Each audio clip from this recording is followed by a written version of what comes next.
3 item apa yang harus selalu ada di dalam tas Ibu? Dompet, kartu, dan pulpen. 3 tempat yang paling dirindukan Bu Aisyah adalah tempat ibadah, Iya, tempat keluarga bisa berkumpul. Iya betul, dan tempat umum yang aman. Wah, dompet dan isinya benar Bu. Kalau nggak ada isinya sama aja. Dompet dan isinya handphone, personal kit. Yang terakhir 3 kata untuk Indonesia di 2021. 3 kata saya cuma itu. Oh, iya. Ini kan Berarti semua ya Bu.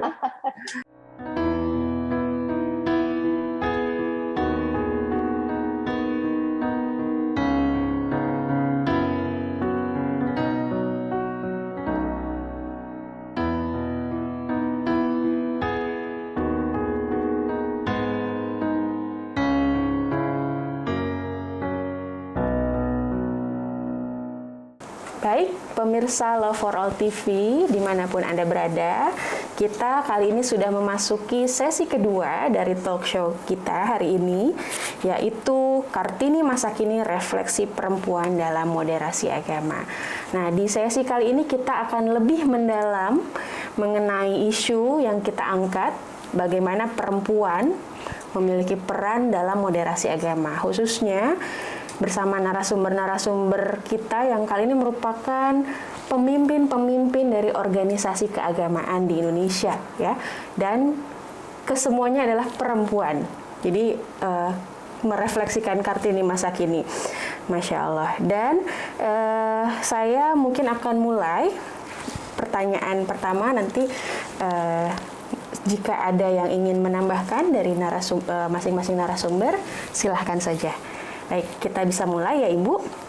Nah, pertama yang ingin kami ketahui, jadi Ibu-ibu adalah pemimpin dari organisasi-organisasi keagamaan di Indonesia, ya, mewakili kelompok-kelompok, ada NU, Muhammadiyah, Ahmadiyah, dan juga Katolik.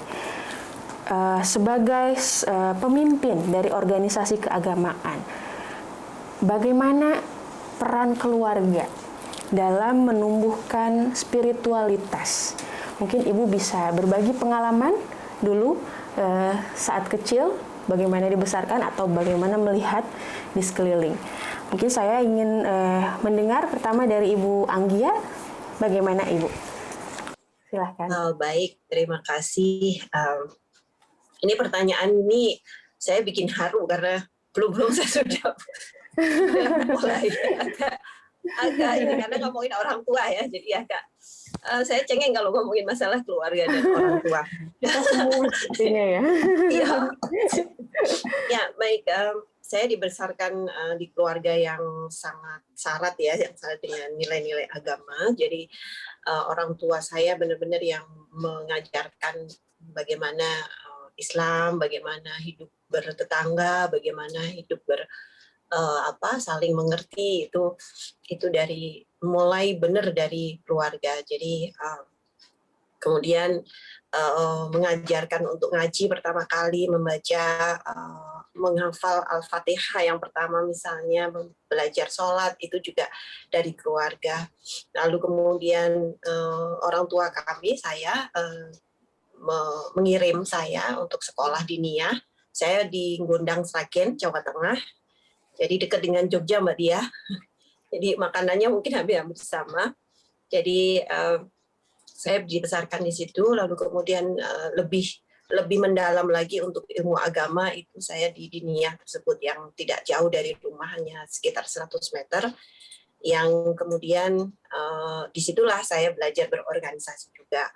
Nah, nilai-nilai yang sampai hari ini menjadi fondasi dalam berkehidupan dan menjadi fondasi saya ketika mendidik, lalu kemudian juga membangun rumah tangga hari ini adalah nilai-nilai yang benar-benar terbangun dari keluarga. Ibu dan bapak itu luar biasa sabarnya, yang saya lihat, yang saya kesan, yang saya terima sampai hari ini adalah kesabaran seorang bapak dan ibu saya yang luar biasa teguh gitu ya, teguh dan selalu bergerak itu. Makanya saya melihat Kartini itu luar biasa karena saya melihat sosok ibu saya juga luar biasa bergerak terus untuk anak-anaknya terutama begitu. Dan titik yang penting adalah bahwa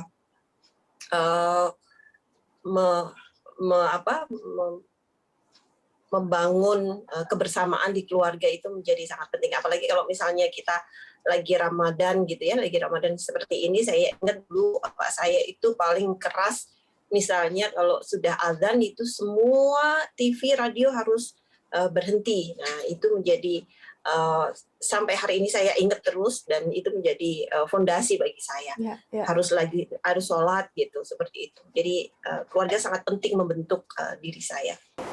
Dan sangat membentuk saya juga untuk tanggung juga. Masya Allah. Dan sangat membekas ya Bu ya. Apa yang ditanamkan oleh orang tua nampaknya juga tertanam dalam diri dan kita kembalikan lagi ke keluarga kita sekarang ini. Masya Allah. Terima kasih Ibu Anggia. Selanjutnya mungkin Ibu Diah ada yang mau ditambahkan atau disampaikan mungkin barangkali. Silahkan. Ya. Kalau keluarga saya, karena saya anak terakhir ya Mbak, jadi ingin ikut kegiatan kakak-kakaknya. Yang saya rasakan, saya pengen lebih tua duluan gitu dari usia saya kala itu, karena mbak rumah saya itu kok diperbolehkan begini, kok saya enggak gitu. Nah, memang hampir sama ya saya dengan Mbak Anggia. Saya juga dari keluarga yang agamis, cuman sekolah saya itu semuanya di negeri, Mbak. Dari mulai SD, SMP, SMA, sampai perguruan tinggi. Sama. Saya juga di negeri, cuma masuk ke dinia sama. Saya juga negeri. Berlanjut ya. Justru ketika saya sekolah di negeri itu kan bertemu dengan teman-teman saya yang lintas agama, kemudian juga berbagai pemikiran, itu membuat saya agak terbuka begitu ya dengan banyak hal, termasuk dengan bagaimana berteman dengan mereka, terus kemudian juga menghormati ibadah mereka ketika kita bersama-sama main kayak gitu. Nah, cuman orang tua saya selalu menekankan, oke, kamu boleh bermain dengan siapapun, dengan kelompok manapun, tapi yang penting punya dasar agama begitu. Nah, itu yang ditekankan oleh orang tua saya. Jadi kalau Bapak dan Ibu memang agak terkesan silahkan boleh memilih berteman dengan siapapun, tetapi ya ingat kalau kamu juga harus konsisten, begitu mungkin ya. Betul, menarik sekali. Seperti stempel ya Bu ya. Jadi apa yang ditanamkan orang tua melekat dalam anak-anaknya. Baik. Ibu Justina, kalau menurut Ibu bagaimana Bu? Saya beda nih kelihatannya. Saya memang orang kampung, saya dari Jawa Tengah, jadi perempuan Jawa, saya berdarah Tionghoa, dan saya anak pertama yang paling besar. Lalu dari kecil, lahir sampai SMA saya di Pekalongan. Itu kampung halaman saya, Kota Batik lah. Dan ayah saya itu pedagang kecil-kecilan. Saya banyak belajar dari ayah saya untuk bisa berhubungan dengan orang lain, orang yang beragama lain, orang yang beda, maksudnya suku lain dan sebagainya, itu dari ayah saya. Karena ayah saya selalu berhubungan dengan banyak sekali pembatik-pembatik lokal. Jadi itu keseharian itu yang saya lihat dari ayah saya. Ada tumbuh rasa toleransi, kemudian juga ada rasa keadilan. Bagaimana ayah saya karena berhubungan dengan pembatik-pembatik yang kecil, berbagai macam-macam ya, ada pembatik kecil, ada yang menengah. Jadi itu yang saya lihat, bagaimana ketika bulan Ramadan datang, apa yang dilakukan oleh ayah saya, kemudian ketika Lebaran, menyediakan berbagai kebutuhan Lebaran untuk untuk pelanggan-pelanggannya sebenarnya. Dari kecil saya sudah membantu mengantongi gula, misalnya gula pasir atau beras atau sarung, termasuk sajadah seperti itu. Jadi ini yang diajarkan ayah saya itu tidak langsung, tapi nilai-nilai itu saya dapatkan dari ayah saya, termasuk konsistensi. Tadi Ibu Diah juga sudah menyinggung, termasuk integritas, bagaimana kita punya komitmen dan berintegritas begitu. Dan soal cheating bibit-bibit korupsi itu dari ayah saya. Lalu ibu saya itu seorang ibu rumah tangga. Nah, ini saya belajar dari ibu. Banyak juga bagaimana menjadi perempuan yang tangguh sebenarnya. Karena ibu saya itu sangat ibu rumah tangga yang tadinya malu-malu kalau bicara, nggak bisa bicara katanya. Kalau ketemu orang banyak itu selalu grogi, malu. Maka saya banyak melihat ibu saya harusnya seperti apa berperan di belakang ayah saya ketika mendidik anak-anak. Jadi yang keluar akan satu suara orang tua, karena ibu selalu bicaranya kepada ayah saya tidak di depan anak-anak. Itu mungkin memang zaman dulu ya, begitu ya. Supaya keluar satu suara dan anak-anak tidak bingung lah. Baik. Kalau saya melihat ibu saya memang cenderung diam, tetapi rupanya sangat keras. Baik, menarik sekali ya.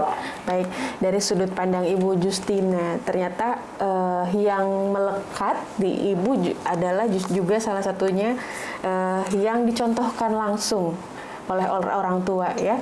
Jadi tidak hanya perkataan, tapi juga contoh bagaimana orang tua memberikan ilustrasi langsung, mengajak anak-anak langsung, dan itu kemudian melekat menjadi nilai-nilai yang kita bawa sampai saat ini.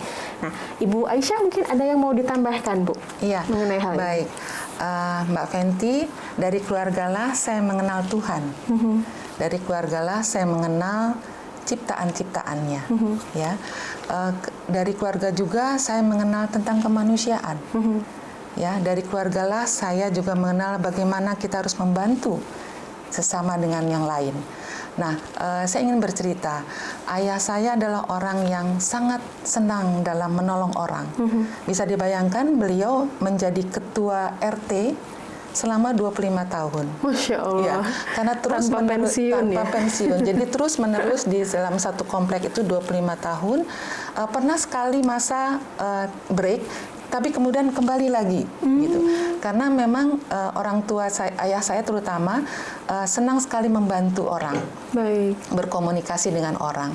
Nah, nilai-nilai itulah yang sangat melekat kepada diri saya, bahwa kita sebagai makhluk sosial berada dalam lingkungan masyarakat tidak bisa terpisah dari masyarakat di lingkungannya.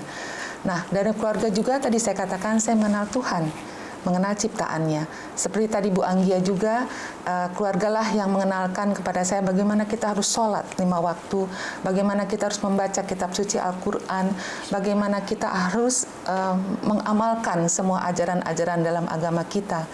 Jadi di dalam kehidupan kita, terutama saya, keluarga memegang peranan yang sangat penting. Karena betul-betul dicontohkan, direalkan, tidak hanya melalui ucapan, tetapi teladan-teladan yang diberikan oleh kedua orang tua saya, itulah yang saya tangkap, saya capture, kemudian saya gunakan saat ini. Orang tua saya saat lalu menggunakan dengan cara demikian, yang sekarang pun yang masih relevan, saya gunakan kembali, karena nilai-nilai yang diberikan kepada orang tua itu sangat long lasting, ya, sangat bisa digunakan dimanapun berada dan kapanpun itu dapat dilaksanakan. Ya, Masya Allah. Wah, luar biasa ya. Jadi baru pertanyaan pertama, tapi rasanya sudah sangat mendalam sekali. Terima kasih banyak nih. Kalau narasumber Kartininya hebat nih seperti ini nih. Jadi yang saya tangkap dari ibu-ibu sekalian bahwa ternyata nilai-nilai yang ditanamkan oleh keluarga kita sejak kecil begitu ya, secara sadar atau tidak sadar akan kita bawa kembali ke keluarga. Dan terlebih tentunya kepada organisasi yang dipimpin saat ini. Begitu ibu-ibu ya. Jadi seperti tadi nilai keberagaman, tolong-menolong, toleransi dan lain-lain ternyata juga menjadi fondasi bagaimana perempuan mengambil keputusan tidak hanya di rumah tetapi di dalam organisasi dan juga pekerjaannya seperti itu. Itu mungkin yang membedakan ya antara pemimpin perempuan dengan pemimpin laki-laki ya. Baik, terima kasih. Beberapa waktu lalu kita dikejutkan dengan sebuah fenomena, sebuah kejadian, peristiwa penyerangan. Ya, pada saat itu penyerangan penembakan di Mabes Polri baru beberapa waktu lalu. Pasti ibu-ibu juga mengetahui hal tersebut. Orang tidak akan mencurigai kalau perempuan yang melakukan terorisme. Pendidikan itu menjadi pintu masuk yang utama untuk berantas atau untuk menanggulangi terorisme dan radikalisme. Para teroris atau radikalis itu menganggap bahwa perempuan ini cerdas lalu dijadikan frontliner, bukan.